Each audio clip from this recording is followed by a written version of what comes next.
সুন্দরবন সফরে আজের প্রথম দিন আমরা চলে এসেছিলাম গোসাবা হ্যামিল্টন সাহেবের বাংলোতে। এখানে নাকি আমাদের বিশ্বকবি রবীন্দ্রনাথ ঠাকুর এসেছিলেন, তার মূর্তি এখানে রয়েছে। আর বাংলোটা দেখছো এখনো কত সুন্দর রয়েছে, এখানে কিন্তু অনেক রকম সুন্দর সুন্দর মূর্তি সাজানো রয়েছে।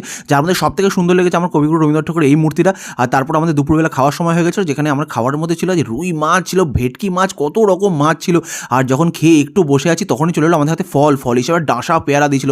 পেয়ারা কামড় দিতে দিতে আমাদের হোটেল চলে এসেছিলো পাখিরালা। এই লঞ্চ ঘাট দিয়ে সোজা হেঁটে গেলে আমাদের কিন্তু হোটেলে গিয়ে একটু বিশ্রাম নেওয়ার পর সন্ধ্যাবেলা কর্মসূচি শুরু হলো। আগে সন্ধ্যাবেলা ছিল স্ন্যাক্সে চিকেন পকোড়া, আর তার সাথে ছিল ঝুমুর নাচের আসর। দেখেছো ঝুমুর নাচ দেখতে চিকেন পকোড়া খাচ্ছি, কি মজাই না হচ্ছে। তোমরা যারা যারা এরকম মজার অনুভূতি নিতে চাও অবশ্যই চলে আসো সুন্দরবন সরকারদার ফোন নাম্বার আমরা দিয়ে রাখবো। আর তার সাথে কিন্তু অবশ্যই ছিল গরম গরম কফি।